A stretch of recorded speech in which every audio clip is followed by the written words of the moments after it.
ಈ ವಿಡಿಯೋ ನೋಡಿದಾಗ ನಮ್ಗೆ ಅರ್ಥ ಆಗುತ್ತೆ. ಸೌರ ಸುನಾಮಿ ಬಗ್ಗೆ ಮಾತಾಡ್ತಾ ಇದ್ವಿ. ಸೌರ ಸುನಾಮಿ ಭೂಮಿಗೆ ತಟ್ಟುತ್ತೆ, ಭೂಮಿಗೆ ತಟ್ಟಾದ್ಮೇಲೆ ಅದರಿಂದ ಇಂಪ್ಯಾಕ್ಟ್ ಏನೇನೋ ಆಗ್ಬೋದು ಅಂತ. ಎಕ್ಸಾಂಪಲ್ 1864 ಅಲ್ಲಿ ಒಂದ್ಸಲ ಮೆಕ್ಸಿಕೋ ಸರೌಂಡಿಂಗ್ ಅಲ್ಲಿ ಈ ರೀತಿ ಸೌರ ಸುನಾಮಿಯನ್ನು ತಟ್ಟಿತ್ತು. ಇದ್ದಕ್ಕಿದ್ದಂಗೆ ಆ ಜಾಗದಲ್ಲಿದ್ದಂತ ಕರೆಂಟ್ ಅನ್ನೋದು ಪೂರ್ತಿಯಾಗಿ ಹೊರಟೋಗಿತ್ತು. ಎಷ್ಟೋ ಗಂಟೆಗಳ ಕಾಲ ಕರೆಂಟ್ ಅನ್ನೋದು ಇರಲಿಲ್ಲ.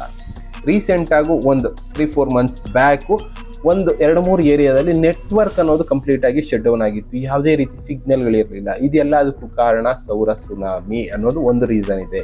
ಈ ಸೌರ ಸುನಾಮಿ ಭೂಮಿಗೆ ಯಾವಾಗ ಬೇಕಾದ್ರೂ ತಟ್ಬೋದು ಅಂತಾನೆ ಸೈಂಟಿಸ್ಟ್ಗಳು ಹೇಳಿದ್ರು. ಅದರಲ್ಲೂ ಮೇ 10, 11, 12 ಈ ಟೈಮ್ನಲ್ಲಿ ಲಾಸ್ಟ್ ಈಗ ಒಂದು 2-3 ತಿಂಗಳಿಂದೆ ಮೇ 10, 11, 12, 13 ಈ ಡೇಟ್ಗಳಲ್ಲಿ ಸೌರ ಸುನಾಮಿ ಮುಟ್ಟಿತ್ತು ಭೂಮಿಗೆ. ಆ ಟೈಮ್ನಲ್ಲಿ ಲೆಕ್ಕಕ್ಕೆ ಕರೆಂಟ್ ಅನ್ನೋದು ಎಷ್ಟೋ ಕಡೆ ಹೋಗಿತ್ತು. ಕರೆಂಟ್ ಹೋಗಿಲ್ಲ ಅಂದ್ರೆ ಸಿಗ್ನಲ್ ಅನ್ನೋದು ವೇರಿಯೇಷನ್ ಆಗಿತ್ತು. ಇಂಥ ವೇರಿಯೇಷನ್ಗಳ ಬಗ್ಗೆನೇ ಇವರು ಈ ಶೋ ಮಾಡಿರೋದು ಸಿನ್ಶಾನ್ ಶೋ. ಇದ್ರಲ್ಲಿ ಅವ್ರು ತೋರಿಸ್ತಾರೆ ಸೌರ ಸುನಾಮಿ ಭೂಮಿಗೆ ತಟ್ತಾ ಇದ್ದಾಗ ಕರೆಂಟ್ ಅನ್ನೋದು ಎಷ್ಟೋ ಕಡೆ ಹೊರಟೋಗುತ್ತೆ, ಸಿಗ್ನಲ್ಗಳನ್ನೋದು ವರ್ಕ್ ಆಗೋದಿಲ್ಲ. ಇದರಿಂದ ಕೂಡ ಭೂಮಿ ಮೇಲೆ ಬದುಕ್ತಾ ಇರುವಂತ ಅವರ ಲೈಫ್ ಬದಲಾವಣೆ ಆಗುತ್ತೆ. ಯಾಕೆಂದ್ರೆ ಫ್ರೀಸರ್ ಅಲ್ಲಿ ಎಷ್ಟೋ ತರಕಾರಿಗಳೆಲ್ಲ ಇಟ್ಟಿರ್ತೀವಿ, ಎಲ್ಲ ಕೊಳ್ತೋಗುವಂತ ಪರಿಸ್ಥಿತಿ. ಪ್ಲಸ್ ನೆಟ್ವರ್ಕ್ ಇಲ್ಲ ಅಂದ್ರೆ ಏನ್ ಮಾಡೋದು, ದಾರಿಗಳಿರಲ್ಲ.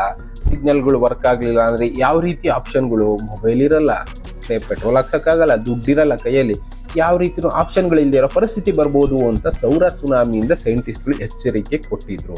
ಆದ್ರೆ ಸೌರ ಸುನಾಮಿ ಕಡಿಮೆ ಜುಲೈ ಎಂಡಲ್ಲಿ ಒಂದು ರೌಂಡ್ ತಟ್ಟಬೇಕಾಗಿತ್ತು ಭೂಮಿಗೆ. ತಟ್ಟುತ್ತಾ ಅನ್ನೋದು ಒಂದು ಪ್ರಶ್ನೆ ಆಗುತ್ತೆ. ಇನ್ನೊಂದು ಬಂದು ನೆಕ್ಸ್ಟ್ ಫ್ಯೂಚರ್ ಅಲ್ಲಿ ಮತ್ತೆ ಇನ್ನೊಂದು ಸೌರ ಸುನಾಮಿ ಭೂಮಿಗೆ ತಟ್ಟುತ್ತೆ ಅಂತಾನೆ ಸೈಂಟಿಸ್ಟ್ಗಳು ಹೇಳ್ತಾ ಇರೋದು. ಅದರಲ್ಲಿ ಒಂದು ಮಾತು ಮೇ 11, 12, 13, 2024 ಈ ಡೇಟ್ ಅಲ್ಲಿ ಸೌರ ಸುನಾಮಿ ಅನ್ನೋದು ಭೂಮಿನ ಲೈಟ್ ಆಗಿ ತಟ್ಟಿತ್ತು ಅಂತ ಒಂದು ಲೆಕ್ಕಾಚಾರ ಇದೆ. ಇದು ತಟ್ಟಿದ್ರ ಇಂಪ್ಯಾಕ್ಟ್ ಯಾವ ತರ ಇತ್ತು ಈಗ ನಾವು ನೋಡ್ತಾ ಇದೀವಲ್ಲ, ಫ್ಲಡ್ಸ್.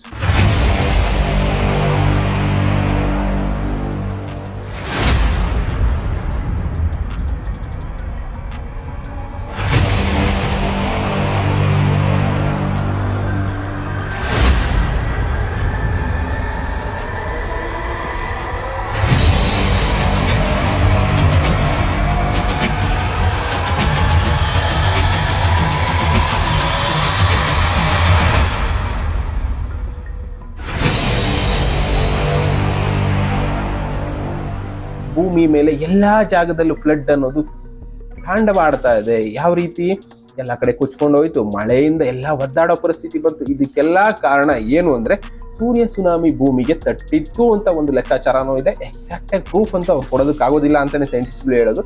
ಬಟ್ ಸೂರ್ಯ ಸುನಾಮಿ ಅನ್ನೋದು ನಾರ್ತ್ ಪೋಲ್ಗೆ ತಟ್ಟಿತ್ತು ಸಣ್ಣದಾಗಿ. ಆ ನಾರ್ತ್ ಪೋಲ್ ಅಲ್ಲಿ ಇದ್ದಂತ ಐಸ್ ಕರಗಿರುವಂತ ಚಾನ್ಸಸ್ ಇದೆ. ಈ ಐಸ್ ಕರಗಿ ಮೋಡಗಳಾಗಿ ಮಳೆ ಇಂಪ್ಯಾಕ್ಟ್ ಅನ್ನೋದು ಈಗ ನಾವು ನೋಡಿದ್ವಿ. ಅದೇ ವಾತಾವರಣದ ಬದಲಾವಣೆ. ಇದು ಭೂಮಿ ಮೇಲೆ ಆಗ್ತಾ ಇರೋ ಬದಲಾವಣೆ, ಯಾವ್ದಾವ್ದೋ ರೀತಿ ವಾತಾವರಣ ಬದಲಾವಣೆ ಆಗಿದೆ. ಅದರಿಂದನೂ ಕೂಡ ಈ ರೀತಿ ಪ್ರವಾಹಗಳಿಂದ ನಾವು ಬದುಕ್ತಾ ಇದ್ದೀವಿ. ಅದ್ರ ಜೊತೆಗೆ ಸೌರ ಸುನಾಮಿ ಇಂದ ಈಗ ನಾವು ಅನುಭವಿಸಿದಂತ ಪ್ರವಾಹಗಳಾಗಿರ್ಬೋದು. ಇದೆಲ್ಲದಕ್ಕೂ ಕಾರಣ ಈ ಸೂರ್ಯನಿಂದ ಭೂಮಿಗೆ ತಟ್ಟಿದ್ದಂತ ಸಣ್ಣ ಮಟ್ಟದ ಸುನಾಮಿ. ಅದೇ ದೊಡ್ಡ ಮಟ್ಟದ ಸುನಾಮಿ ಆದ್ರೆ ಇನ್ಯಾವ ಮಟ್ಟಕ್ಕೆ ಇರುತ್ತೆ ಅಂತ ಸೈಂಟಿಸ್ಟ್ಗಳು ಯೋಚನೆ ಮಾಡುವಂತ ಪರಿಸ್ಥಿತಿ ಬಂದಿದೆ. ದೊಡ್ಡ ಮಟ್ಟದ ಸುನಾಮಿ ಎಲ್ಲಾದ್ರೂ ತಟ್ಟಿದ್ರೆ ಹೀಗೆ ಸಿನ್ಶಾನ್ ಶೋನಲ್ಲಿ ತೋರಿಸ್ತಾರೋ ಅದೇ ರೀತಿ ಕರೆಂಟ್ ಅನ್ನೋದು ಹೋಗಿರೋದು, ನೆಟ್ವರ್ಕ್ ಅನ್ನೋದು ಹೋಗಿರೋದು, ಎಲ್ಲ ಲಾಸ್ ಆಗಿರೋದು. ಈ ದೊಡ್ಡ ದೊಡ್ಡ ಮಾಲ್ಗಳಲ್ಲಿ, ಫ್ರೀಸರ್ಗಳಲ್ಲಿ ಇಟ್ಟಿರುವಂತ ಐಟಮ್ಸ್ಗಳೆಲ್ಲ ಕೊಳ್ತೋಗಿ ಹುಳಗಳು ಸಮೇತ ಕಾಡ್ತಾ ಇರೋದು. ಇಂಥ ಪರಿಸ್ಥಿತಿ ಬರಬೇಕಾಗಿತ್ತು. ಬಟ್ ಆದ್ರೆ ಅದು ಜನ ವಸತಿ ಇರುವಂತ ಜಾಗಕ್ಕೆ ತಟ್ಟಿಲ್ಲ. ಆ ಬಂದಂತ ಸೋಲಾರ್ ಫ್ಲೇರ್ ಏನಿದೆ ನಾರ್ತ್ ಪೋಲ್ ಅಲ್ಲಿರುವಂತ ಯಾವುದೋ ಒಂದು ಭಾಗಕ್ಕೆ ತಟ್ಟಿದೆ. ಇದರಿಂದನೇ ಅಲ್ಲಿರುವಂತ ಐಸ್ಗೆ ಇಂಪ್ಯಾಕ್ಟ್ ಆಗಿ ವಾತಾವರಣದಲ್ಲಿ ಮಳೆ ಅನ್ನೋದು ಜಾಸ್ತಿಯಾಗಿ ಎಲ್ಲಾ ಭೂಮಿ ಮೇಲಿರುವಂತ ರಾಷ್ಟ್ರಗಳಲ್ಲಿ ಮಳೆ ಜಾಸ್ತಿ ಆಗಿ ಪ್ರವಾಹಗಳಿಂದ ಜನ ತತ್ತರಿಸಿ ಹೋಗುವಾಗಾಯ್ತು. ಇದಕ್ಕೆಲ್ಲ ಈ ಸೌರ ಸುನಾಮಿ ಕಾರಣ ಅನ್ನೋದು ಕೆಲವಷ್ಟು ಸೈಂಟಿಸ್ಟ್ಗಳು ಹೇಳ್ತಾ ಇರುವಂತದ್ದು. ಆದ್ರೆ ನಿಖರವಾಗಿ ಇದೆ ಅಂತ ಹೇಳೋದಕ್ಕಾಗೋದಿಲ್ಲ. ಬಟ್ ಆದ್ರೆ ಸೈಂಟಿಸ್ಟ್ಗಳ ಲೆಕ್ಕಾಚಾರ ಒಂದೊಂದು ಸಲ 90% ಕರೆಕ್ಟ್ ಆಗಿರುತ್ತೆ, ಒಂದೊಂದು ಸಲ ವೇರಿಯೇಷನ್ ಆಗಿರ್ಬೋದು. ಆದರೆ ಇಲ್ಲಿ ಸೌರ ಸುನಾಮಿ ಭೂಮಿಗೆ ತಟ್ಟುತ್ತೆ ಅಂತ ಹೇಳಿದ್ರು. ಆ ಡೇಟ್ಗಳನ್ನ ಪೀಕ್ ಯಾವ ಡೇಟು ಅಂತ ತಿಳಿಸಿದ್ದಾರೆ. ಮೇ 11, 12, 13 ತುಂಬಾನೇ ಪೀಕ್ ಆಗಿತ್ತು. ಆ ಟೈಮಲ್ಲಿ ಭೂಮಿಗೆ ಒಂದು ಸಣ್ಣ ಸೌರ ಸುನಾಮಿ ತಟ್ಟಿತ್ತು. ಇನ್ನೊಂದು ಸುನಾಮಿ ತಟ್ಟಬೇಕಾಗಿತ್ತು. ಬಟ್ ಅದು ಭೂಮಿಗೆ ಇನ್ನ ಬಂದಿಲ್ಲ. ಮುಂದಿನ ದಿನಗಳಲ್ಲಿ ಬರ್ಬೋದು. ಅದು ಭೂಮಿಗೆ ಬಂದ್ರೆ ಇಂಥ ಪರಿಸ್ಥಿತಿ ಬರ್ಬೋದು. ನೆಟ್ವರ್ಕ್ ಇಲ್ಲದೆ ಇರೋವಾಗ ಆಗ್ಬೋದು, ಕರೆಂಟ್ ಇಲ್ಲದೆ ಇರೋವಾಗ ಆಗಬಹುದು. ಆ ಜಾಗದಲ್ಲಿ ಅದನ್ನ ಬಿಟ್ರೆ ಇನ್ನ ಭೂಮಿಗೆ ಸೂರ್ಯನಿಂದ ಅಪಾಯಗಳು ಕಾದಿವೆ ಅಂತಾನೆ ಎಷ್ಟೋ ಜನ ಸೈಂಟಿಸ್ಟ್ಗಳು ಹೇಳ್ತಾ ಇರೋದು.